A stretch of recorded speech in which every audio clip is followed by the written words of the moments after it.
Hi, I'm Madonna. I'm your worst nightmare. To rule the world. Why don't you show them what you do, honey? You've never had more fun with anyone else. People, we gotta move on to the next song. Somewhere I'm in sweet between. and I'm a bitch, you know what I mean? And that's always been the way it is. I'm a human being. I'm waiting. You're listening to MLVC, the Madonna podcast, your place for all things Madonna Louise, Veronica Ciccone. Hey, everybody, it's Stefan. Hey, guys, it's Tony. How's everyone doing? Hello, Tony. How are you? I actually can't complain. It's Friday night and the lights are low. There you go. Well, later in the show, we are going to take a look at some of Madonna's most haunting and dark moments.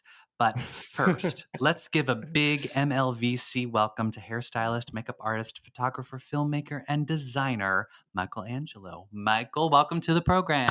Hi, guys. Hi, Michael. Thanks for coming on. Oh my gosh, thank you for having me. I am really so psyched to be here. It's insane. I'm a super fan. Ah, well, we love that, and we did not pay him to say that, everyone.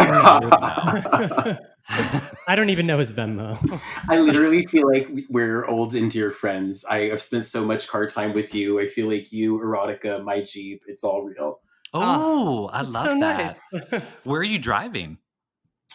Well, Or you're being driven? Well, no, I bought a car because so many of my fancy clients move to fancy places that I have to go service them wherever they need to be serviced. It's one of those Muhammad goes to the mountains situations. Absolutely. Girl, have cash, we'll travel. So, Tony, why don't you give everyone a little bit of information about Michael? Absolutely. Michael Angelo is an artist, designer, and the owner of Wonderland Beauty Parlor in New York City. His work as a hairstylist and makeup artist has been photographed by Stephen Meisel, wow, Mario Tostino, double wow, Bruce Weber, what?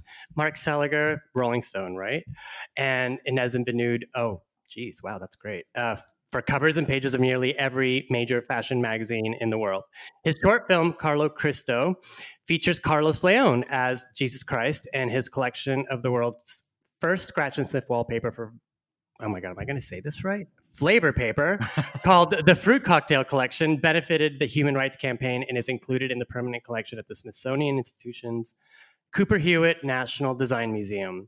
My God, Welcome that is a again. mouthful. Yeah, we strive to have Multi-hyphenate for people, but yeah, it still seems like a lot of words. But wow, Michael, that's amazing. I love that you've been photographed by some of like the biggest names in the world. Okay, well, let's get clear. I have not been photographed by those names, but my work has. Well, your work, I know. I color and cut some really cool people. I mean, were there some instances where maybe your hands made it into the shot? Yeah, absolutely. I've totally been like, yes, absolutely, that has happened. It's really fun. So you have been, all right. Okay, great. Yeah. So you were on set while all of those photographs were happening? So you were there. Some yes, some no. Because I take care of a lot of fancy people, my work kind of goes fancy places with them. And in the weirdest way, I can be lazy and stay at home and let them do all the heavy lifting and make me look better than I really am. Mm-hmm. You're in the trailer. They're in the desert. Exactly. And that's why it's called a career, guys. So this is technically our Halloween episode, but as closest to Halloween episode as we're going to ever get, people. I feel like we've been in Halloween this whole year. Yeah, for the last 4 years, personally. Yeah. I've been eating candy like it's going out of business. Ooh, what kind of candy? Well, actually, There's a correct answer to this question. No, there is actually my good friend John Taylor, who I actually met when I was not during her. I met him in London, and he sent me this really nice parcel, as they call it over there, of Smarties and Rolos, two of my favorite British candies. So I've been eating that, and I still have a bunch left. Yes. Is it hard candy? No, it's not. Oh. Actually, little known fact. I don't enjoy hard candy. I mean, I enjoy the album, but I don't enjoy hard candy because I get overzealous, and then I don't want to break my teeth. In other words, Yeah, I've never been a fan of it. Like, what about you? Something about teeth. Michael, it's all do you about like the hot hard tamale. candy? That's right. I mean, You know, that's her candy. You guys. that's her candy. You fucked And it up. I love hot tamales, but I can't have more than like 5, you know? So I don't know how she does it with that mouth on I'm fire. not a spicy candy fan. I like chocolate or Skittles, something fruity. Something Trick or treat. Yeah, exactly. But yeah, so Michael, are you dressing up for Halloween this year? Are you going to have a costume? I don't know. I'm going to dress some other people up this year for Halloween, and then we'll see how I feel about. Maybe I'll throw on a liner and a wig and call it a costume. Tony, are you dressing? I hadn't thought about it until maybe a couple of days ago. I don't have anywhere to go, but right before we started recording, I was online at HalloweenCostumes.com. This is not an ad, by the way. Yeah, and the Halloween is Halloween.com is not sponsoring the MLVC. No, and I found myself in the Madonna costume accessories page, and I had a hard time deciding between the the lace gloves or the diva headset with microphone. So I'll let you guys know if I do come up with a Halloween costume. Maybe Nikki Finn. That's always easy. I got the eyebrows. Amazing. Oh, that would be a good one. Yeah, if you have like a little see-through knit top and like a tutu and some a PVC bra. Yeah, yeah. What about you, Stefan? How are you? The sex book. Oh, how were you as challenging to navigate around as the sex book is? It was hard to flip through my pages. Yeah. Did your spiral come undone? Indeed, it did. See, that I actually lost a few pages on the street. Did you lose the CD? Duo costume. If someone could be the sex book and then someone could be the spiral. Right. That'd be brilliant. I don't know why nobody. So, Stefan, how are you going to scare the kids this year? Let me see. I mean, my go-to costume for the last couple years has been a jaded single gay man in New York City. But I've dressed that. Yeah, who has? If you don't do that at least one year, I mean, are you really experiencing New York City Halloween? Or the other famous costume in New York is a man with 10 guys in drag around him. Right. I mean, I don't know if drag can be considered a Halloween costume anymore. It's so mainstream now. It's like you'd have to be like a character in drag in order. I think you're right. I guess if you go out in drag, people just assume you're working. Yeah, exactly. Oh, who are you? I'm on my way to work. Yeah. I'm entertaining you tonight, bitch. No specific costume. I mean, look, my old go-to, like you said, I have nowhere to go. My old go-to costume has always been backup dancer from Madonna's "Don't Tell Me" video, i.e., cowboy. But like low effort, high concept. That's the way to go for Halloween. That way you don't spend hours working on something. Well, I don't celebrate Halloween. My Halloween is when I go to a Madonna concert. I spent like 2 weeks working on my God Control outfit for the Madame X tour in Philadelphia, and that was exquisite. I was brilliant. Oh, thanks. Yeah. I mean, yeah, like literally, we ordered Sean and I. We ordered stuff online. We had stuff being delivered. I was hand stitching and hand painting, and it was. I mean, look, nightmare. Madonna liked it, so she did. She commented, "Your outfits are cute." She said. Speaking of Madonna, let's talk about This Week in Ciccone. Ooh, yeah, we've got a lot to unpack this week. I think. Okay, so let's first start with the release of the Madame X perfume. I mean, we had just finished recording last week's episode, and I hopped online, and there was the email from Madonna.com saying, "Get it now." So only 400, limited quantities. 400 bottles available.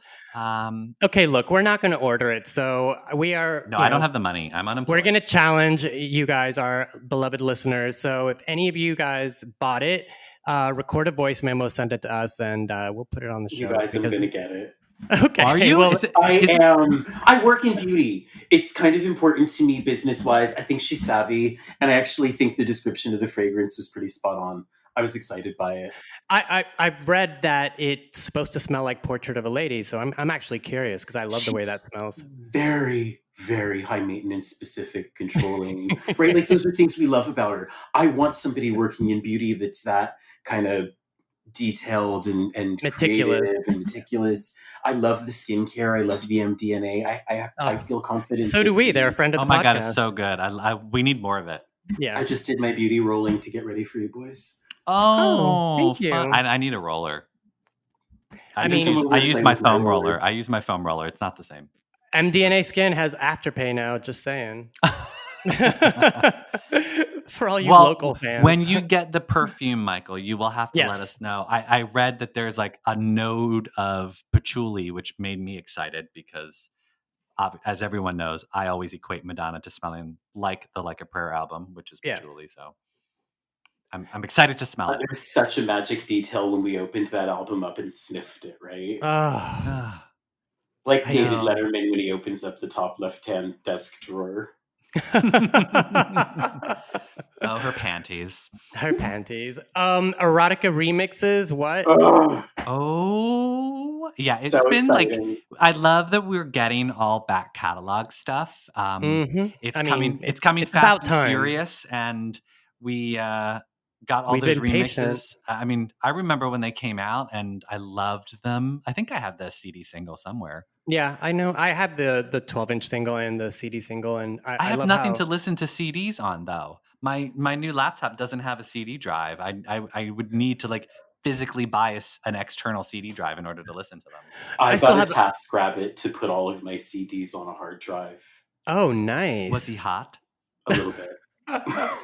Can you request that? I've never done a TaskRabbit. They have profile photos. So you can like pick who it is? Well, I'm just saying they have profile photos. This is Mark. His biceps are this size. Like if there's, if they're shirtless. That's just the wrong app. That's the wrong app. That's the wrong app. Or maybe not. Well, if it's not, somebody needs to get on that. Like hot TaskRabbit. Like come on. So I'm curious, Erotica Remix says, Michael, which one do you like the best? Because there's always a separation between the Masters at Work and William Orbit. Okay, this is so hard. That's like such a major and massively important question. It is. It's like choosing a child. What was the one you were jamming out to before we got on? Well, I was so excited about her big release that I had it all going. So I played it beginning to end to get ready for you. And I just bought a Jeep, so I'm super excited about those Jeep beats. Mm-hmm. You're going to have to like low roll through the streets of like the West Village and just like windows down. Do it before it gets too cold. Yeah. Riding dirty with Erotica playing. But I love the sex book mix the most for like all time because it has that extra little bit dirty in it. Well, yeah, that's why I love the William Orbit 12-inch because it uses the vocal track from the erotic, the sex remix. I love saying like different lyrics. 12-inch, William Orbit's 12-inch. It's just all a perfect breath. I know, it's so good. And then he's got this like vocal sample in there where it says it's a man saying it sets me on fire, and that's from Story of O. It's really good. Oh, what's the one that I think it's the first one on the track listing. It's sort of like the version that she used at the girly show. Yeah, that's the Ken Liu and B-Boy, but it's actually Masters at Work, just using a different moniker. Oh, nice. Oh, yeah, I love that. Just because it's the version she ended up using like at the girly show. Whenever I hear that scream, I always think of Carrie Ann Inaba. Coming down the pole. Coming down the pole. Nude. Good old Carrie Ann. All right, and we also got the high res of the erotica video. I know that makes that's important to a lot of us. The high res. Sort of strange they would release a high res because the video itself was shot in 16mm film. I mean, it's not a high res video in general. Like, well, I mean, a high res of the low res. Yeah, exactly. Have you had a peek at that video that floats around? That's sort of all the behind the scenes stuff that was put together. Yes. Yes. I have the VHS. Tony has it. Yeah, DVD. I was gonna say he's got it on a VHS. Actually, I have an assignment. I told Stefan I was going to do this. I'm going to upload it and put it on a YouTube page because a lot of people, after we spoke about it in the sex episode, people were asking where they could find it because now online you can only find clips of it. But I have the whole 45-minute version, so I'll get to it, guys. It's a masterpiece. Nudge me if you have to.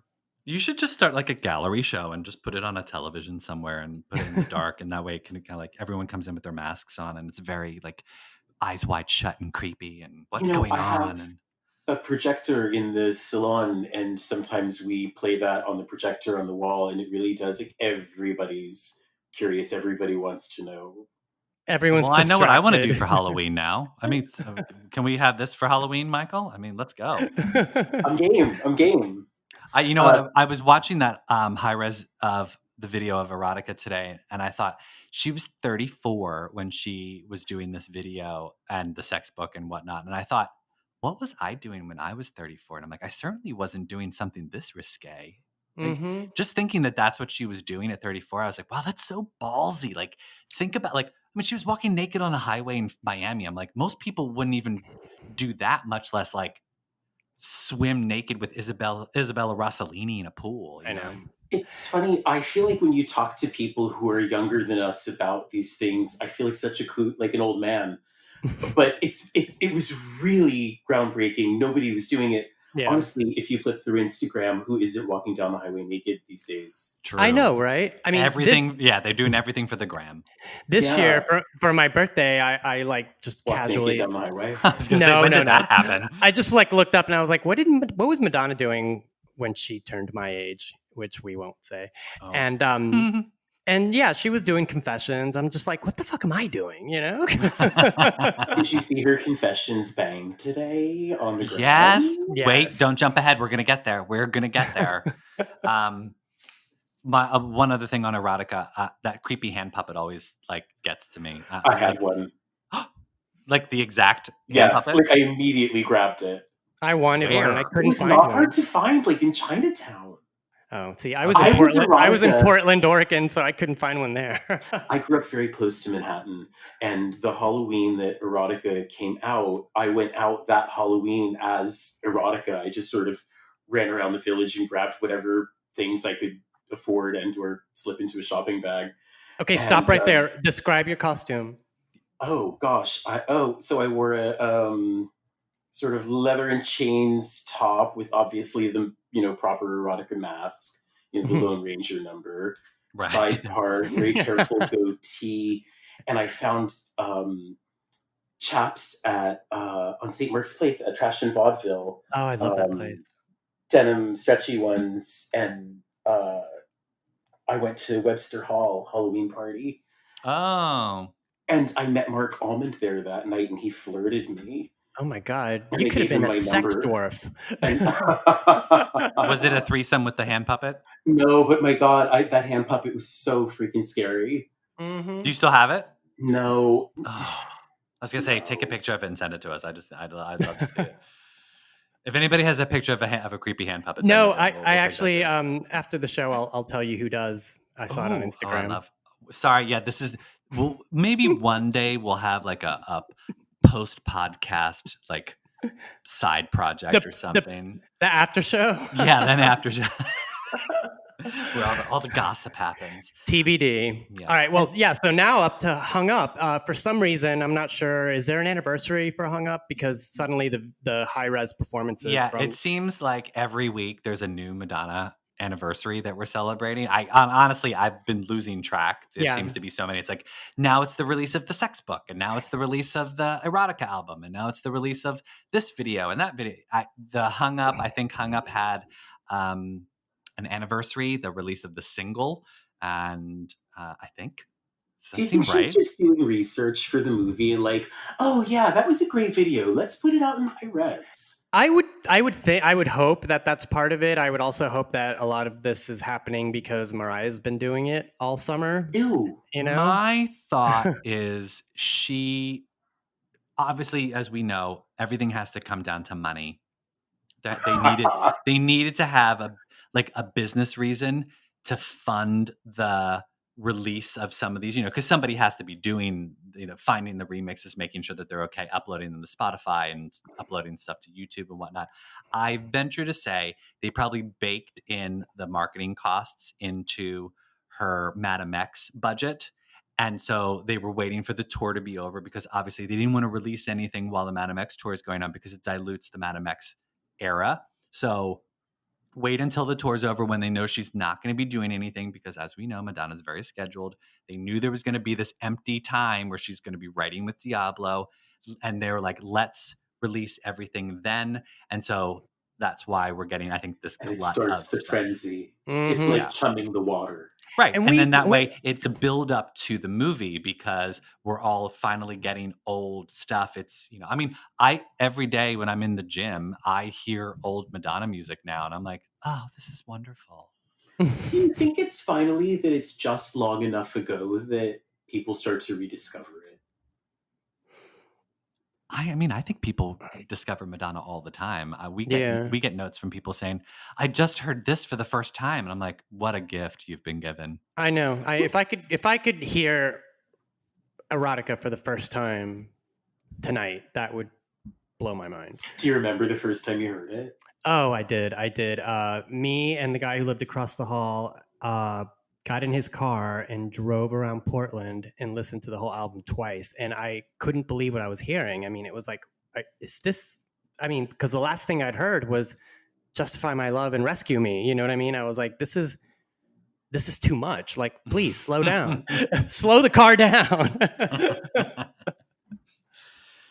Yeah, so I'm assuming we're going to be getting some more gifts along the way. I don't know. I think I saw a schedule of I think the Rescue Me mixes are coming, and I don't know. I think there's more Madonna goodies to arrive. We are all anxiously awaiting the Madame X tour film, so hopefully we'll get that before Christmas. Or I don't know. Do you think? I don't know. Maybe I would love to have had it in time to buy it as a Christmas gift for myself, but well, we'll see. And of course, we'll be here to discuss it when it does come out. So, as we all know, Madonna's just dyed her hair pink, right? And cut it. I mean, is it? Can you call it a bob, or is it? I think I'd say a lob. It's like a little longer than a bob. Mm-hmm. But yeah. It's great. So yeah, I think it looks great. It's the haircut and color that has shocked the Madonna verse. And Michael, since you are a hair expert, that you're now the MLVC podcast hair expert. Just so you know, this is a lifetime goal achieved. You've gotten the first. I don't think anybody else gets titles on this show. And now we've got our hair correspondent. Yeah, going over my desk immediately. I love that. I love that we have a hair course. We're going live to our hair correspondent. God, I'm dead. Michael Angelo. Yeah, tell us. Is it a bob? What is it? Listen, I had a half a heart attack the other day. I thought it was a wig because she's. Oh my God! You were messaging me about that. I'm like, I swear, Michael, it's not a wig. I sent him. Michael was. Tony, you were blessedly left out of this fiasco. Michael was freaking out because he saw a glint of light on one of her hair, a ray of light on one of her hair strands, and thought it was a wig. It's a wig, he said. It's a wig. And I'm like, Michael, it's not a wig. You saw the video of her getting her hair done. No, it's a wig. I know, but she's a sneaky bitch. She could get a wig with roots on it. I'm just saying. She loves to tease us. I know, but I feel like every time Madonna's wore a wig, I can tell because when she wears her hair naturally, she it doesn't wear her. She wears it. Yes. Yeah, the hairline on all of her Madame X wigs was very different than her natural hairline. And if you look at the pink hair, it's definitely, just go to that. Yes. I sent you those screen grabs because I was like, no, I know. And I slowed down the video of her getting her hair done where they're pulling the roots back and you can see the actual roots of her hair and they're pulling it away from her scalp. And I was like, it's not a wig.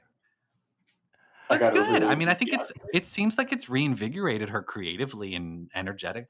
You know what? Also, in addition to the hair, I do think that her knee and her hip are feeling much better. So as a result, she's looking better. Yes. Yeah, she looks happier. Yeah, she looks happier, and she's doing these very Kardashian-esque photo shoots, with her assistants, and she's having fun. It looks like she is. No one's holding her up. She's beautiful work. It's inspiring, and I love that so much about her when she, she throws that inspiration in the water for us. Those photo shoots are so good. Beautiful. I know those photo shoots. I wonder how those start, guys. Is it all right, everyone, it's time for a photo shoot? Yes. Yes. And everyone gets those are totally planned. I wonder what kind of music is playing. Put the twins to bed. Mama's got to do a photo shoot out by the car. I need someone to do a 30-minute loop of Champagne Rosé, please. Thank you. But I love how beautifully she's done that, sort of more romantic Frida Kahlo inspired, and then those more slick with the car. She took it 2 different directions, and she's so good at it. And she looks ageless. Yes. Yeah, she's looking great. She's looking iconic. Great. I want That to skin look. is glass. Actually, This that is would not- be a really good Halloween costume. The pink, all black look with the pink hair and the sunglasses by a car. I mean, come on.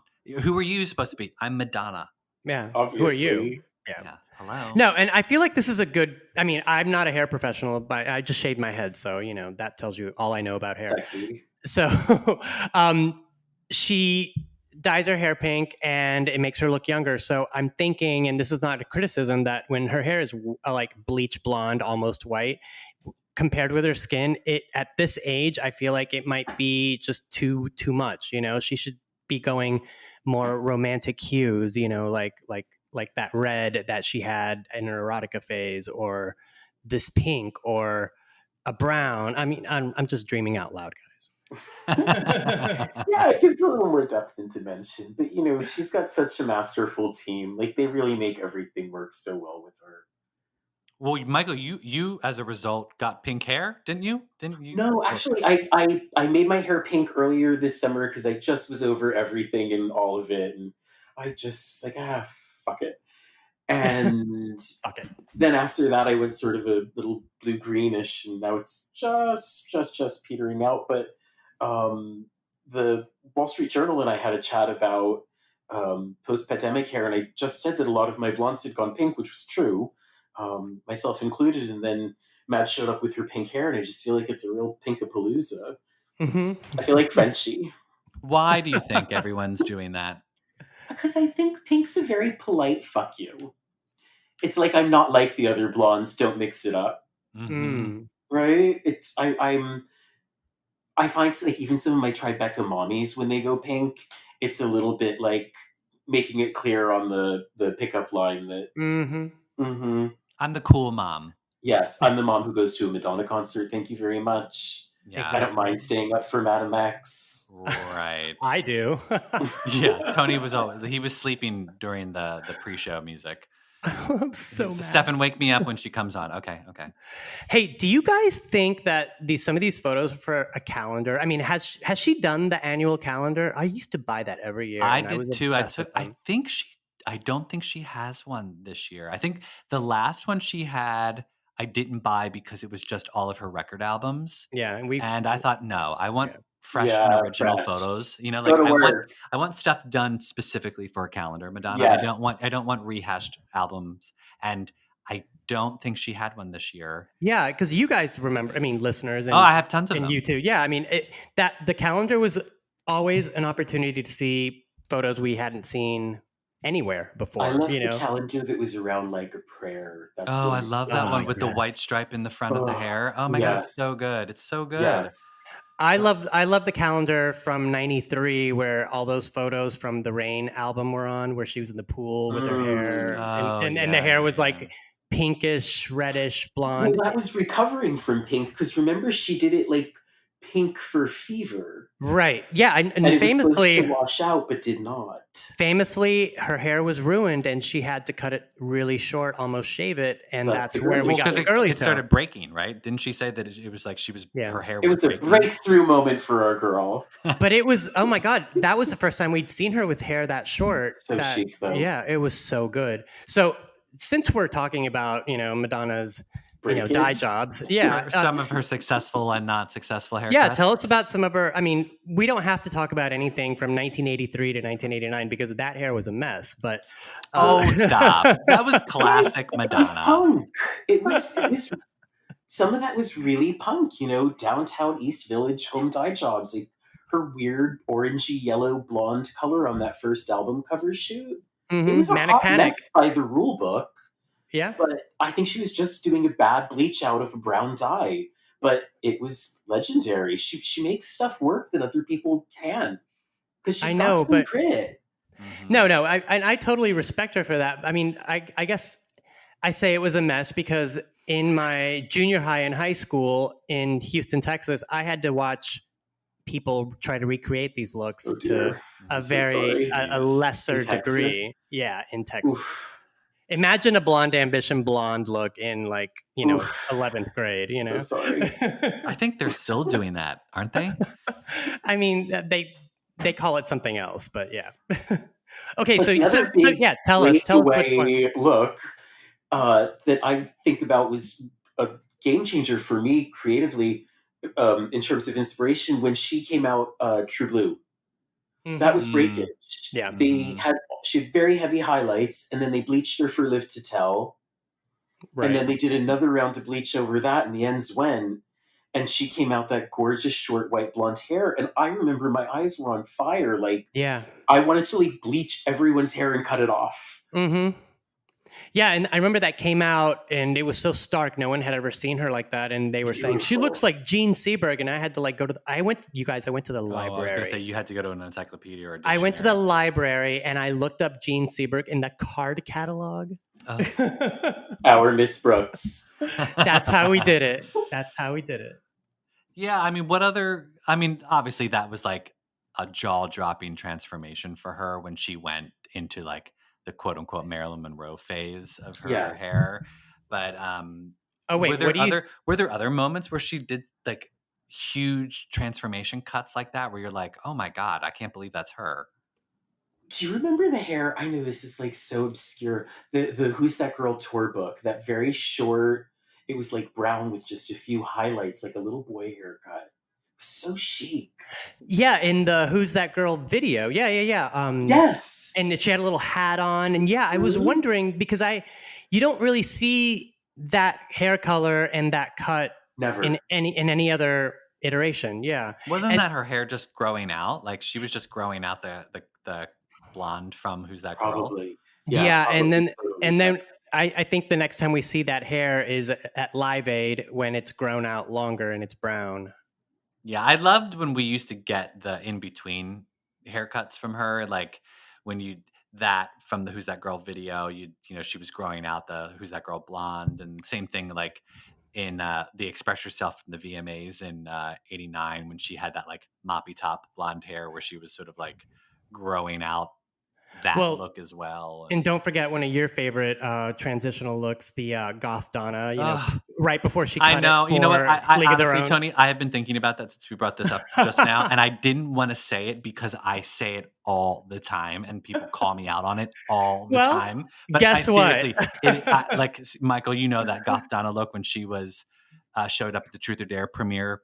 Oh, yes. Yes. With the bubble gum. Super blonde. And then all of a sudden she's up on MTV with this jet black hair, the smoky eye. And it was ironed. The hair was ironed. Right? She had a towel on her head, remember? Yeah. Well, at the very end, because she was dancing so much and the hair was getting in her face. And it was 6 straight. Oh my God, I love and that. And a matte red lip and a big pink bubble gum. Yeah, it's so good. Truth or Dare. Do you want to fuck us? Yeah, exactly.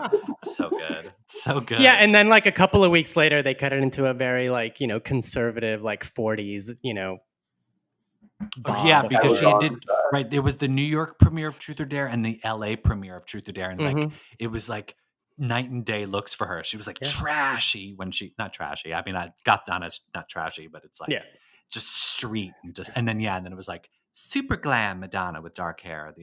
And then they're like, okay, Madonna, it's time to go to Illinois and play baseball. Yeah, I love that look. And I'm trying to think of what other like wow. Well, there was moments. Also bedtime stories when she came back for bedtime stories with the piercings and the kind of like messed up hair. Like what would you call that? It was a little Courtney Love, though. Is that shady to say? Yeah, no. like. It was a little Courtney Love. And honestly, the eyeliner on the cover of Bedtime Stories was not my favorite. Well, she was going for an urban look, but she's not an urban girl. Too hard. So it should have been smudgier. I liked it better in those details. Bettina Rhymes, I think. Really. Those pictures are so good. Those are so hot, even though they're a little Courtney. I always wanted a bedroom that looked like that. That wallpaper really inspired the hell out of me. And then do you remember that other photo shoot that came out during Bedtime Stories for the Details magazine? And it was like this really trashy, like pink and red, like boudoir. And she was just like, I think those are the photos that ended up on the Human Nature CD singles. Yes. And then there were like the other set with like, there was like a metallic blue panty. Yeah, so they were trying to make her look like Rode Hard, Put Away Wet, right? Doll parts. Yeah, it is. It was kind of Madonna does Courtney. But then Take a Bow happens, and suddenly she's a respectable lady. Classy lady. Yeah, gotta love her. I love the switching around, the changes. It's always good. Michael, what do you think of the hair and styling for the Versace makeover / photo shoot? The one in the 90s? Yes. Oh, that my was another one God. that's like, So good. I was coming up as a hairdresser while she was coming up as a musician. And Mhm. so I'm just so Parallel grateful to have lives. learned that altered. Yeah, yeah. Yeah. And that Versace, I mean, those shots were so epic. Oh, yeah. The poodles and the nail polish, and what a dream. Playing Yeah. croquet and then just like Mhm. in like around all these like palm trees and Well, my there- favorite Eating one the goldfish. my favorite one is that purple dress when she's on the stairs upside down with Yeah. a bitten apple. It's I mean Yes. to die for. One of my all-time favorite Madonna photos. Me too, but there is a dark element to that photo shoot. How Yes. many times have you laid down backwards on a flight of stairs with an apple in your hand? No, but I mean, that's not the dark element I'm talking about. It was shot at Mar-a-Lago. Oh, right. That's Mhm. right. Well, I honestly, Michael, it's funny you say that. I have looked for a staircase Oh my God. to everywhere I go. What about the Met? I look for staircases that mirrored that staircase, and that is why I have not recreated that photo just yet. Well, But- I don't see you going to Mar-a-Lago, so. No, I'm not. Absolutely not. Anytime I see a flight of stairs, I throw myself backward down it and like drape my hand back. I can't help it. I will only recreate a photo if I can find a staircase that is. So again, listeners, if you're listening, Respect.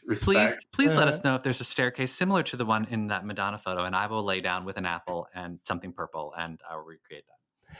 Michael, since you're the authority, On the So- hair only. I was always very curious when Ray of Light came out. Oh, And, that hair was yeah. spectacular. So transformation. tell us. This is, go No, ahead. so tell us what you think the evolution was for her getting that hair and then going into Nothing Really Matters, the jet The black. black. Yeah. Well, That's a hair journey. look, I wasn't there on those jobs, right? I can only say what I saw from the outside. All that Renaissance romance. I think once she was sort of done with it and moved on to that darker side of the album, But I mean, she's so savvy about how she switches the hair color to get her attention back. yeah. But I guess what I wanted to know is, like, in your professional opinion, is her hair that curly or was that a treatment? Oh, no, that was Orlando Pita and a curling iron.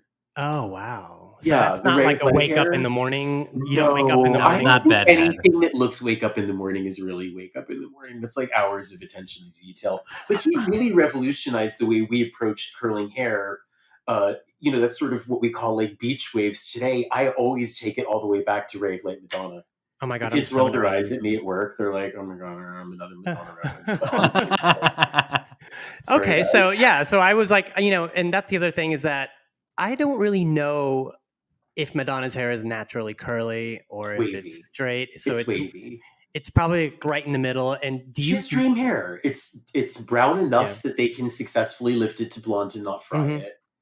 does she have any cowlicks? Do you know? we're going deep I've today. never done her I hair. love this. I've This is never done hysterical. her hair on her. I've done it on so many other people, including myself. Just never on her. I'm just messing with you. That's hysterical. That bob for what it feels like for a girl that launched 1,000 haircuts in my Oh, I chair. love that look. That was what they called back then the razor cut, right? Yes. The razor bob. Yeah. Yes. I love that. And I I always think it wanted was hair that Luigi long. that did that. It was so good. What was another iconic? I feel like when Madonna's hair gets too long, it weighs her down. What do you think? I struggle with it, right? I see what you're saying, and I think that sometimes you have to step back a little bit and just sort of see the overall character she's Yeah. put together and just make peace with it. I know what you mean, especially I think live when there's a lot of extensions, it can get bulky. Yeah, Yeah. sticky and Super sweet. I'm tall. looking at you. No, but- I felt that way when she did the Bitch I'm Madonna video. I felt like that look. I was like, what is she doing with her hair? Because that was she had done like those pink ends, I loved it. and so. But Yeah, I like that. I remember thinking, I'm like, I didn't like it at first glance, and then Never. I stepped back, like you said, and I was like, no, Stefan, appreciate this because look at what she's doing and how she's doing it, and then I was fully on board, and then I Yeah. loved it, Yeah. But I do like when she, like we said a little bit earlier, I loved the video she just posted where she had a little bit of that hung up wave in front Mm. with the pink hair. Such a tease. And I was Such a like, tease. I don't know what she's doing right now, Madonna. I don't know what you're Sample doing. yourself, as usual, because it's free. Whatever's happening right now, but keep doing it. I'm like, I want a calendar or some sort of video shoot or everything. I just want it. Okay, Michael. So, are there any Madonna follicular missteps that you think about? Oh, like hairs where I feel like I would have advised otherwise if someone had asked my professional opinion on this. Like, let's say I'm a lady with long blonde hair, and I walk into your consult, and I show you a Polaroid of Madonna, and go, do this, and you're like, no, that's not her good look. You need to do this other look. I think we need this Instagram Reels video of the two of you doing this like immediately. Like this would be brilliant. No, you know what? Even it's so weird to say. I'm going to sound like a gushy super fan, which I admit I am. Even the things that have been a little bit fucked up, like she made them work. Yeah. Like I think about what's an idea? Dennis Rodman, and she had that like kind of weird blonde front, yellow, orange, blonde stripe with the black short slick back. But it was really cool and dirty, and it just worked where she was at. I really, and I know a lot of people do not enjoy this look, but I really enjoy it when she had like the bangs and the braids. I thought that was a cute look for her. Yeah, she's done that a couple times. She's done that a couple of times. The first time she did it was when she had that fever red hair. And yes, I loved those bangs. Yeah. They were great. Yeah, those were. Okay, you know what I've got to say, like, didn't. Remember, maybe it was like a Elizabeth Taylor AIDS benefit. She had on a motorcycle jacket. She was with Luke Perry. Oh, and she had she had an eclair on the top of her head.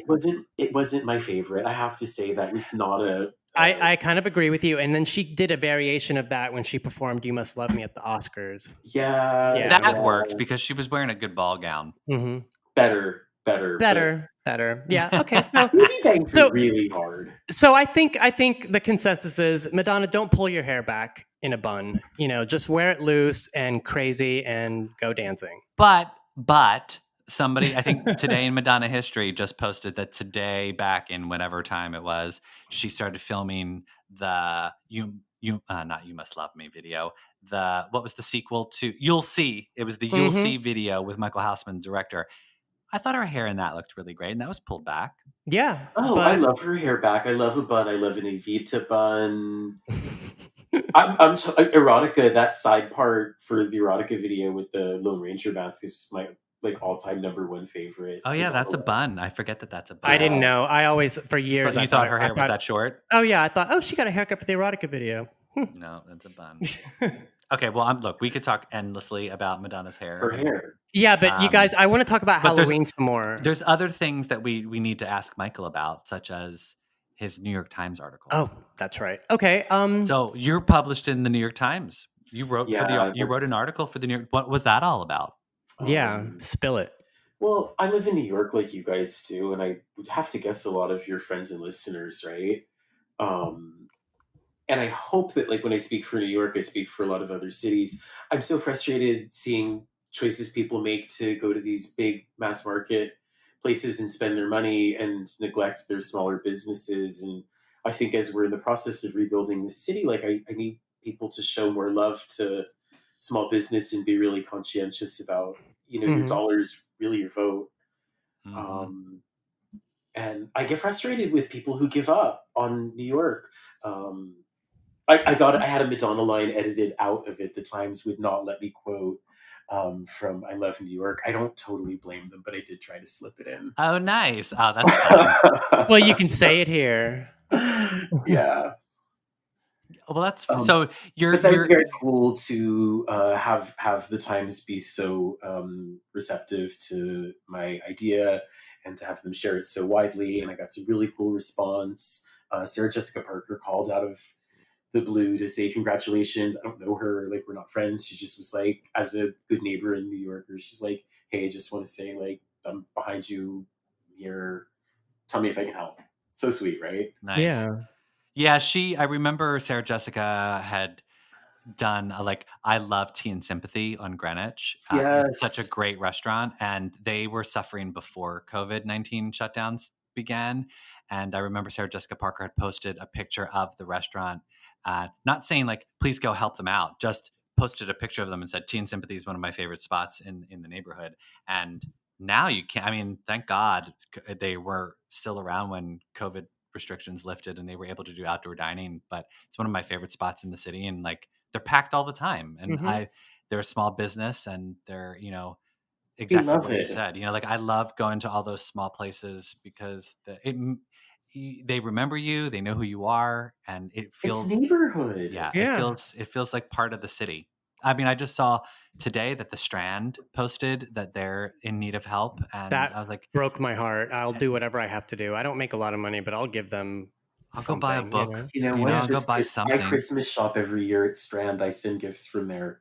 Yeah. And it's such a nice way to give personally, right? Because you can pick a book for somebody always, and I There's love a to support there them. and there's a huge deficit of bookstores in the United States and especially in New York. I mean, we don't have to buy from one vendor. We have to go after, Absolutely. I think it's just a matter of keeping conscious of you don't have to buy it on Amazon.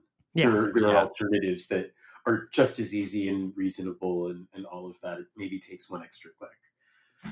And the thing is, New York, I think so much I watched Desperately Seeking Susan as I was working on that piece for the Times, because New York's the city that shaped my imagination. I think it shaped her imagination.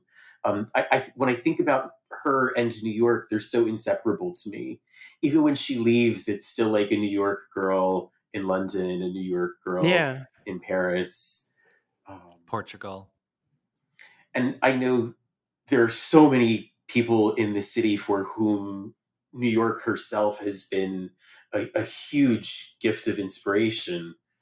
And I think it's why it's so insanely important that we protect it. Yeah. The Absolutely. first time I ever saw Madonna in New York was for Drowned World, and I just thinking about when she said "Hello, New York," and I was in New York. It was just electric, and I'll never forget that feeling. And whenever I feel like the city's getting to me, or it doesn't look the way it used to, I have to remind myself of that electricity that I felt when I came here, and we all have to remind ourselves of that, because this place is not a ghost town. Correct. Regardless of what anyone says, Yeah, regardless of what some people might think, there are plenty of people in this town. I ain't going anywhere. You know where I love to go for a Susan photo op? I love to go down by those little binoculars at Battery Park. I know they've transformed Battery Park so much since I know, but it's not as Susan as it used to be. It's not as Susan as it used to be. Neither is St. Mark's Place. But you know what? Nothing's stopping me from walking down St. Mark's Place with a bag of Cheetos in my bag, At all. in your underpants. Stay on the carpet, hon, okay?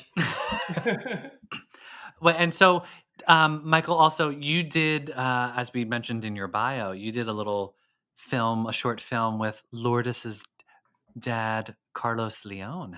What was that about? Yeah, talk about 6 degrees, right? I know. I'm a super fan, and Carlos has been my friend for just about as long as he's been with her.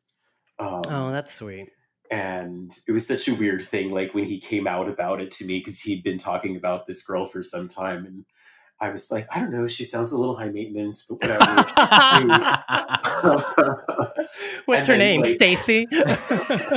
He was very discreet, and when he finally came out, he said, I didn't want to tell you because I like that you like me for me and not for her, and I didn't want to change that. So I don't know, he's a good guy and a dear friend for a long time, and we both have this kind of weird thing about our association with other people when it comes to our work as an artist, because Carlos is a trainer and he has a gym and super successful, but he's also a really amazing actor, and when you're kind of associated with her forever, you're Madonna's ex, or his dad, Madonna's baby daddy.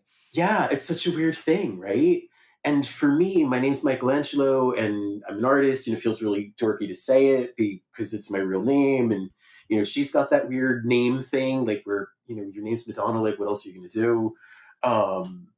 And so honestly, it was an art piece that I did to kind of let go of being embarrassed about my name and its association with the Renaissance. And I thought, well, let me just tackle like Michael Angelo-esque work straight on. Let me give the world a fucking pietà so I can just let it go and then start working like myself. So I'd get frustrated that my work wasn't Michelangelo's and my name was Michelangelo and I wasn't a Ninja Turtle, but I wasn't, And so we did that together, and it was kind of a portrait of him, a portrait of me. It was a little bit about who I know him to be as a person. And, we were both going through some personal changes at the time. And I don't know, it was an emotional exercise. And we were just lucky that there was a production company that wanted to work with us. And so they helped us make it really, really beautiful. And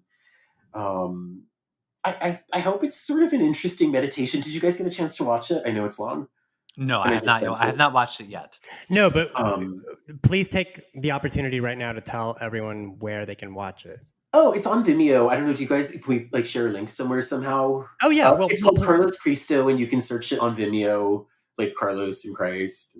And my name's Michelangelo, so if you put all of that in the search. Okay. Once we're done podcasting, I'm going to go watch it. Well, okay, cool. Super cool. I'm going to do it. I will take a break from watching We Are Who We Are. On HBO. Oh, is that good? I heard there's a lot of dick in that show. People, if you're not watching it, it's by, who is it? Luca Guadagnino. Yeah, thank you. I was going to bastardize his name. The same director who did Call Me By Your Name. And it's a television show, and it's fantastic. Like, I watch Chloe Sevigny plays a lesbian general in the army, and they all like go to, it's done in Italy, and her lesbian wife and her 14-year-old son, who's sort of like gay but not, or I'm not quite sure, bi-curious. I don't know what it is, but it's fantastic. Sorry, one of my friends asked me if I was watching it, and I said no, I'm not. He's like, I'm surprised. It's got two of your favorite things, Dick and Chloe Sevigny. So there's tons of nudity. I guess that's what I'll be doing this weekend. The first episode, I was like, oh my god, what's happening in this episode? But after. Take a pause from watching We Are Who We Are, and I will watch Carlos Leon. And we will post the link on our Instagram page, of course. Thank you. It's fun. It's actually just in time for Halloween. It's funny. I did it around Easter, but it's sort of a Jesus story arc. So there's like a bloody cross and a skull and a serpent and all of that. So it is a little spooky for the season. Okay. Well, circling back to Halloween, I thought it would be, appropriate to talk about like, what are Madonna's like dark, haunting, moody songs? Songs that you could put on an October playlist, right? Yeah, exactly. We're trying to set the tone, people. Okay, I'll start. I mean, Supernatural. It's about fucking a ghost. I love Supernatural. I love Supernatural because it's such a bizarre song for her. Like, it was originally released as the B-side to Cherish. I think it ended up on that Red Hot and Dance album. Yeah. And it's just a crazy, crazy song. I always wanted to say, I'm like, somebody must have been like, Michael Jackson did really well with Thriller, Madonna. Why don't you do a Halloween song too? And so that's where Supernatural came from. I don't know. I think the best part of the song is Nikki, Donna, and Madonna just being girls and laughing and having fun. And it sounds like that's what was happening, I mean, but yeah, they're talking about Madonna and her boyfriend, the ghost. A ghost baby? Yeah, their banter, like there's that little crack she says about it being outrageously large. Yeah, I love that. It's funny. It's a cute, it's a silly song. It reminds me of the girl in the Virgin Tour opening video. Oh my God, that girl. You know that girl. And my dream came true. Okay, so and there's also not spooky, not haunting, but definitely on brand for Halloween. I mean, it's about fucking a ghost. That's for sure. And it even has that like Casper the Friendly Ghost sample where it goes ooh. So yeah, I won't do that. Okay, but let's talk about actual like haunting Madonna. Like, well, I mean, the entire Like a Prayer album. It was a mood. I always thought Oh Father was probably the most, not just the song. I mean, because orchestrally it's so lush and deep and beautiful, but then that video, it's a cemetery. Yeah. I mean, she's dancing around in the cemetery. I mean, that one shot of the stitched lips that she looks at. I mean, cut to the Madame X album cover. Yeah. Madonna goes full circle. Totally. Oh my God, I'm so dumb. You know, I just put that together. Well, I didn't put it together. You put it together. Is that the first time you got that? No, it took me about 6 months to get it, Oh, though. okay. I'm really sorry. But that's kind of creepy genius. But I also thought like Sanctuary from Bedtime Stories was such a great, like moody, haunting song. I know. Bedtime Sanctuary. Story. Yeah, bedtime stories too. But Sanctuary almost feels like it was like performed in a cemetery. Yeah. It's kind of like she's died and she's crossing over, and before she gets to heaven, she sings Sanctuary. It reminded me of Madonna does Susie Sue. Oh, that's a good comparison. Yeah. Who's Susie Sue? Susie and Banshees. I'm gonna slap you next time I see you. Oh, that's yes. Sorry. Yes, I know. Oh, so I always say Sweetie. I don't know why. Because it was written weird. She's not Swiss. The Swissest. The Swissest. Do you guys think I Want You is haunting? I do. I think the video is too, because she's waiting for that call that's never going to come. Yeah, but I know. What I always wondered who she's waiting for that call from. I'm like, it's Tupac, but he can't call from prison. It's a shame that she wasn't friends with Drew Barrymore, because Drew Barrymore was getting called constantly. All the time. All the time. And then look what happened to her. You know, like Madonna should feel lucky that the phone never rang. Mm-hmm. I Want You is haunting, but I will disagree. I mean, I Want You is the song you put on like one of those like fuck mixtapes, you know? But Massive Attack made it super moody. Yeah. I mean, that like the heaviness from that, I mean, it's dark. Maybe not haunting, but it's dark. It is dark, yeah. But yeah, if we move past that to like Ray of Light, I definitely think Frozen, Mer Girl, like those songs. Frozen, she gave us like a goth queen. Yeah, I believe her name was Veronica Electronica. I think yes. It was. Yeah. Flying in the desert with all those mean dogs running after her, and it's when she came out as a witch. Yeah, there's a lot of songs from Ray of Light that could qualify, like Swim. Oh my God, that's like a really dark song. Do you guys think she's really a witch? I don't know. No, she's a love technician. I do. Yeah. I mean, I know she's a mystic. I don't know if she's a If you witch. watch those conspiracy videos, they say the whole Super Bowl was a spell. Oh yeah, and then remember last year when she performed at Eurovision, she predicted COVID. Kind of, she did. Madame God. X was another really crazy. Yeah, you can hear the wind blowing through your poets and prophets, baby. Hoodie. Exactly. That's why I wear a hoodie, because I don't want to get COVID. I mean, an obvious haunting Madonna song I definitely would think would be Ghost Town. Oh yeah. Yeah, I mean, come on, it has ghost in the title. Well, and I guess the video is a good accompaniment too, because it's it's like an apocalypse. Yeah. And I mean, who doesn't have a dance during the apocalypse? You know, like what else are you gonna do? The world's over. I'm just gonna dance in a Stevie Nicks outfit and with a top hat and a cape. Come on. Well, you can dance, and I'm gonna go look for Cher, because she's the one who's gonna keep me alive. Cher. Yeah, Cher's gonna be Cher and the Cockroaches. That's what's left after the apocalypse. That's because when they wrote that line, they hadn't met Madonna yet. Oh, good one. So, well, talking about dark, Gunplay and Madonna. We got Gangbang, What It Feels Like for a Girl, the video. She just Don't you feel like Gangbang was a letdown of a song title? I was like expecting something so much dirtier. I agree. I love the song. I love the song. It should have had a different title. It should have been called Shoot 'Em Up or something, because or just Bang Bang. I mean, yeah. I mean, I not guess to be confused with Cher, or just Angry Madonna. Yeah, but yeah, it was. You're right, Michael. I thought when I saw that title on the track listing, I was like, finally, a song about group sex, and we didn't get it. Isn't us telling Madonna how to do her job, right? Like, we've got business. We just love to postulate and theorize. Well, it's like, for example, today, Ariana Grande came out with a song called Positions, and everyone's like, it's a verse song. And I'm like, she's a girl, like, what are you guys talking about? Stop projecting, But yeah, I mean, also, like, speaking of dark, we have Dark Ballet. Mm-hmm. That was super creepy. Yeah. Super creepy. I loved the rendition, the performance that she did on the Madame X tour of that song, which was slightly similar to sort of like the costuming from the Eurovision. Eurovision. Yeah, with the gas those were so mask. gas scary. masks. The and, sand people. I thought they looked like the sand Yes, people Yeah. from totally. Star Wars. Yes. Hopefully we'll get to see that soon on the Madame X tour film. But what about all that Beast Within, Stephen Klein, all of that?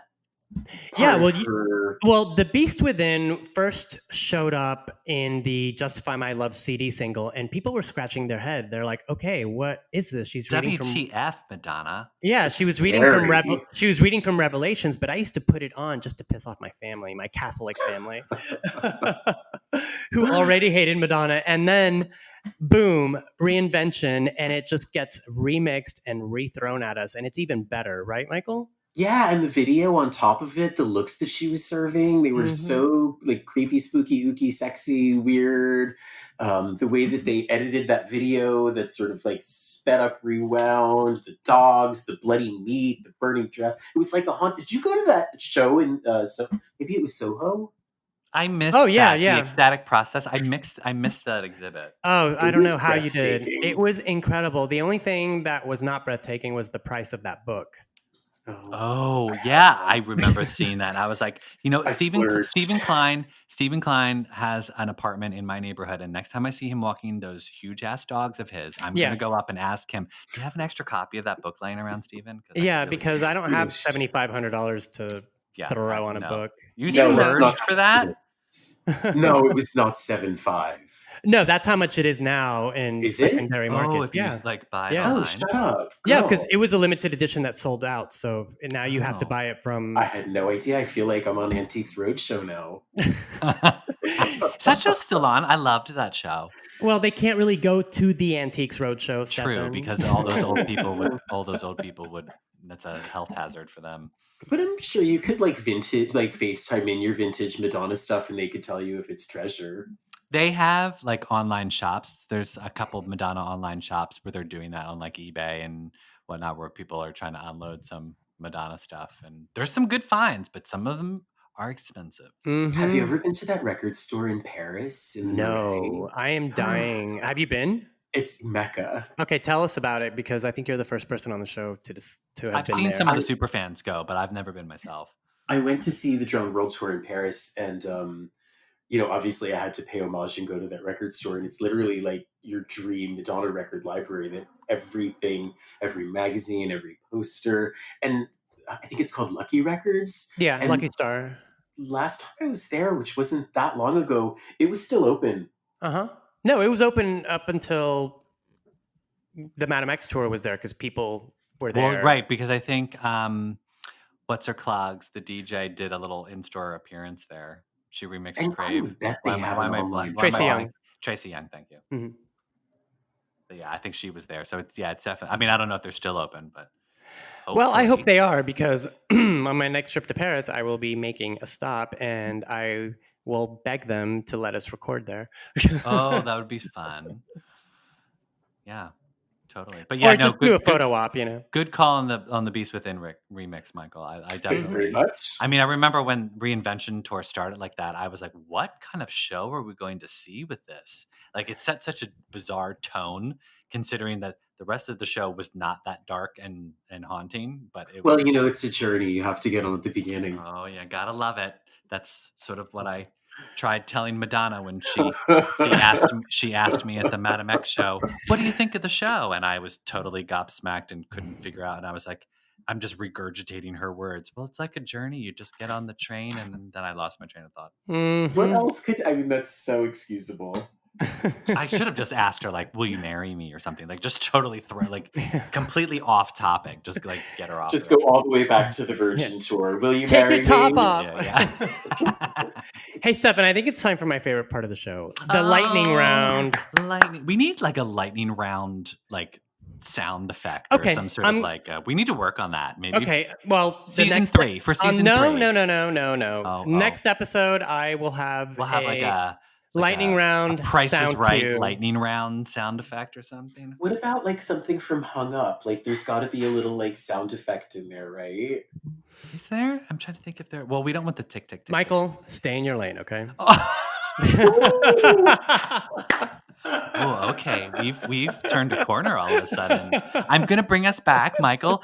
As you know from listening to the show, the lightning round is just meant to be quick and off the cuff. It's wherever you are in your Madonna journey right now. So, favorite Madonna song? It's Holiday. It's always Holiday. Oh, classic. I love that. Favorite Madonna video? Erotica. Really? Yeah. Interesting. Yeah, the looks were epic. Mm-hmm. It was such a great collage. Yeah, There were I know. so many looks there. Well, because it's the sex book, just Yeah. in video form. Yeah. So, favorite Madonna tour? Right this very second, I'm totally ecstatic about the Blonde Ambition tour. I found it on YouTube from New Jersey. That's a good one, right? We just watched the whole thing the other night. I was at that show. Oh, nice. Yeah, was so have you seen cool. her on tour at like most of her shows, or what? I've Like never missed a tour. you've seen all of them. I've seen all of them. Even I've been so lucky to even catch like little things like Roseland gigs in the Roxy. Were you at the Roxy in '98? I did not go to the Roxy in '98. Oh, so you missed her Yes, can we not the rub it Fire in? and Ice Ball appearance. Oh my God, Michael Angelo, you are in the Hall of Fame of going to every Madonna Yeah, It's just because I'm really old. Oh, stop it. Well, so what did you think of Madame X compared to her big stadium outings? I thought it was breathtaking. Yeah. I honestly think it was a masterful piece of work. She's I mean- such a good performance artist. Like her visual art is magnificent, and it was a masterpiece. I loved it. Michael, since you've been to every show, would you say that seeing something like Madame X is like what the fans have always clamored for? Some fans. I feel like there are a lot of people that said at a certain age she's gonna have to like sit down and sing ballads, right? And I feel like it was as close as she's gonna give us to that. Mm-hmm. Yeah, I agree. Well, yeah. I mean, she might. I mean, you never know what the next show is going to be. I have a feeling the like next tour she's going to do will be something a bit more extravagant, and she'll try to dance as much as she can, simply because she wants to show people that she's not down for the count after the Madame X cancellations. But who What knows? Stefan is trying to say is that Madonna's going to be doing acrobatics, and she's going to be doing a trapeze show, and she might, revisit that photo shoot where she rode an elephant, And then we're all gonna have to learn how to do trapeze because God knows. That's the only way you're going to be able to see her. The audience has to be suspended in air. Well, I was watching the David Byrne concert on HBO that they Oh, yeah. have. I don't know if you've seen it. It's that All American concert, I think it is. So good. And I was like, I would love to see Madonna do something like this too. Like to me, I felt like that was sort of like where she was, like that was the realm she was in with Madame X. Yeah. Where it was kind of like performance art, but then also a bit pop spectacle as well. But, we also understand her frustration where she wants to sing Fado for 2 hours, but she knows that people are going to get mad if she doesn't throw Vogue in there, if she doesn't throw Human Nature in there. So, but she always does a good job of giving everybody a reasonable balance of inspirational as well as classic. Yeah, I agree with you, but I don't think Philly audiences do. Stop. I knew you were going to say that. I knew you were going to bring up those drunk Philly girls who were just like, give us the hits. Give us the hits. I still endlessly talk I about had that. somebody yelling Trump in back of me in Philly, like just God. screaming the word Trump in my ear. And I was like, do you know where you are tonight? Like, how could you be at a Madonna concert and no, just don't even. We're not going to go there. Okay. the friend I was with almost got us in a fight that night over it. Oh my It was really God, so distracting and ridiculous. ugly. Favorite Madonna look, and it can be from a tour, a video, a magazine. I go right 1992. It was like Italian Vogue, Stephen Meisel. It was very kind of Marilyn-y. She was debuting a fuller lip with a nude gloss and like that kind of like nude body stocking, but with jewels on her boobs. Oh, yes. Right? Like I think that was that's what I always aspired toward when I That's an hair. iconic, like the whole look from that is so good. I had that poster. I asked a guy I knew who worked at Sound Warehouse for that poster, and he's like, "Here, just take it. They don't like Madonna here." And it was the erotica ad, and it was her with that Yes. jewel top, and it said "oral sex" spelled AURAL. Oh, And Do you still have that? I don't think so. I think it maybe in No. Texas. I don't know. But the thing is that I would stare at it for hours. yeah. I have a ton of old Madonna posters, like posters that people would probably like shoot their load over. And I I would love to have, I mean, I live in a 1-room studio. I don't have any place to put them. I would love to have like a house with a room that I could just be like, this is my Madonna room, and like have all the, I actually, my freshman year of college, I God bless my roommate from Boston. He must have lost his shit because when I moved in, I had like 10 Madonna posters on. It was wallpaper. It was basically just wallpaper. And guys from the hall were coming in just to look at the wall because they couldn't believe that's what I had done. Oh, wait a minute. Speaking of posters and looks, do you guys remember that poster from the late 80s that came around the Like a Prayer era, and she had the black hair and then she was wearing like a captain's hat? Yes, I have that with the bra, the lace bra, and she has it open a little bit with the orange. Yes, I have that. I have that poster. I have that poster. I love that, but I never found any other photos in that same context. Wait, she's got like a little bit of maybe smoke coming out of the corner of her lip. Is that the one? Yeah. And there's like an orange scarf. It's like an orange. Yeah, Yes. Herbert's did it. Tony, I found a link to some outtakes from that, and that was the first time I had seen any other photos from that. And I'll have to find that again and send it to you. I think that's the day they shot the Like a Prayer cover. It is. I think. Yes. I think that was the I think it's the same jeans that she's wearing. And the jewelry, and they probably thought she probably thought that's what the cover was going to be, and they were like, "No, we can't have you."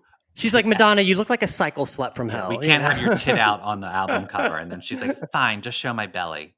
What if my bosoms were to suddenly fall out? You know? So, Michael, it was really great, and it was really fun to have you on the show. I feel like I can't believe that hours gone by already. So, Stefan, would you? I think it's correct to say that Michael Angelo is now a friend of the podcast, right? Absolutely, Michael, our hair correspondent. You will come back again. I'm so looking forward to it. This was way too much fun. Amazing. Michael, tell everyone where they can find you on social media so they can. Oh, my Instagram is at M_R_Angelo. And my business is WonderlandBeautyParlor.com. In case anyone wants to go and get their hair colored pink. Mm-hmm. Well, you just don't do pink. I mean, you do everything, right? Yeah, all kinds of things. We do wigs, and we do just soft, pretty, beachy highlights, and we do barbering. I want my hair a nice shade of champagne rosé. Champagne rosé. I just want to say that on repeat. Like all day long, right? I could send you guys some pink wigs, and we could do like some kind of a 3-way. Oh my God, we totally should do that. Yes, we should do like a Madonna homage photo shoot. Yeah, let's do it. I love that pink wig that Maripol put on her back in '84. Remember the long pink wig? Yeah, she's had pink quite a couple times. Do we have 10 seconds to just break down, like, there was that pink, there's the pink on the Bitch I'm Madonna. Mm-hmm. It's not the first time she's dipped in the pink at all. No, I mean, I wouldn't say that the Fever video was pink, because that's more of a red. I remember her saying it was pink. I agree, it looks red. I don't know what it was on set. I've never seen a picture. Yeah, but I remember her saying definitely it's tinted a little bit more. It leans more towards. Well, it was the same hue that she had when she did the Arsenio Hall performance of Fever with Anthony Kiedis from Red Hot Chili Peppers. Yeah. It's that color. So that was so cute. Mm-hmm. Oh, I had such a crush on Anthony Kiedis. He was, and she had those little devil horns on. That's also kind of Halloweener. Mm-hmm. Yeah, that was a bizarre performance. She looked like Betty Davis. That was the first. Well, so Fever was sort of super polished. Remember, she was smoking and she like came in, or she started a little too early, and she's like, she had to start over again. Yeah, start over or whatnot. But then, the performance with Anthony Kiedis I thought was so fascinating, because that was the first time I felt like she did like a non-rehearsed performance. Like, it just seemed like they were sort of making it up as they went along. And you're so used to Madonna being very like militant with choreography and this is organized and it didn't seem like that with Anthony Kiedis. It was just like, I'm just going to go out and romp around and have fun. Yeah, I digress. But yeah, anyway, that's the color. But yeah, it wasn't brilliant pink. But has she done pink any other time other than now? No, I guess that's her. Have there been wigs or videos? Oh, duh! How did I forget the Tears of a Clown? Oh yes. Oh yeah. Oh, I was distracted by the eye did makeup. We forget? I loved that fucked up train wreck of a spectacular. I thought it was great. I know. We need a documentary. I think I need to watch it again to appreciate it. I didn't appreciate it when I first saw it. Okay, this is your assignment. Listen to American Life, go to sleep, wake up, watch Tears of a Clown the next day, and then it won't be so jarring. Okay. Do I have to sleep in between listening and watching, or can I Yeah, because you need time to sit with it, you know? Okay. I mean, you haven't sat with it for the last 15 years or whatever. Yeah, I have. But you're saying to get me in the I'll dream of the American Life world while I'm sleeping, and then wake up and have some tea and watch Tears of a Clown. Right, and then when you're watching Tears of a Clown, you won't be wishing that she's singing "Think of Me" or "Ain't No Big Deal," because she's actually singing the entire American Life album. I see. Okay, that's good homework. I don't mind Madonna homework at all. Listeners, that's your homework too. Have we assigned homework before? No, we haven't. No, we haven't. They won't do the homework. You can do it if you want. You don't have to. They're Madonna fans. Madonna fans would rather listen to Madonna than do their homework. This is true. Yeah. Welcome to my entire high school. Thank you. Me too. Well, Michael, we want to thank you for coming on the show. This was really fun. And I want to thank all of our.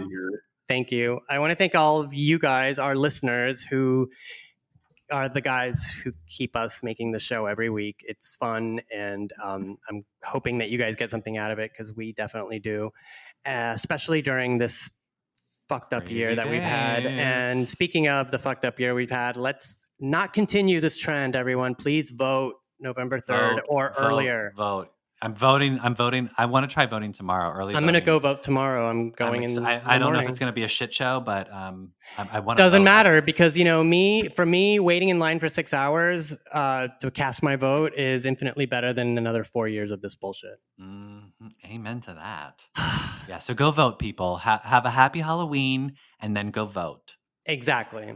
And why don't you guys send us some photos of your Madonna costumes if you decide to go out this year? Yeah, that'd be fun. Can we make a deal that next year we'll come back and talk about all of the ideas you've had for which Madonna you would be if it was a Halloween party? Why not? Done. Why don't we just have a Madonna Halloween party next year? Because God. Oh yeah, like a Zoom Madonna party. No, like live. Oh, in person. Well, hopefully we'll be in person. I mean, once this is a wrap, I really just want to go out and hang out with people. You're gonna have that Madonna gangbang. Yeah. I know. We know.